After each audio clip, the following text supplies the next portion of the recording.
دعيت الله عسى يجيها اليوم واشوف بعيوني ولدي، وشكرا لك يا رب احس الدنيا توها تبتدي غيث ولد وهو ولد وايد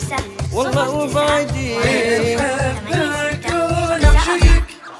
تعيش بعيوني وفدوى كل شيء انت تطلبه يكبر هالفرحة لما تقول يما ويبا من جيت احس حياتي حلوة ومرتبة.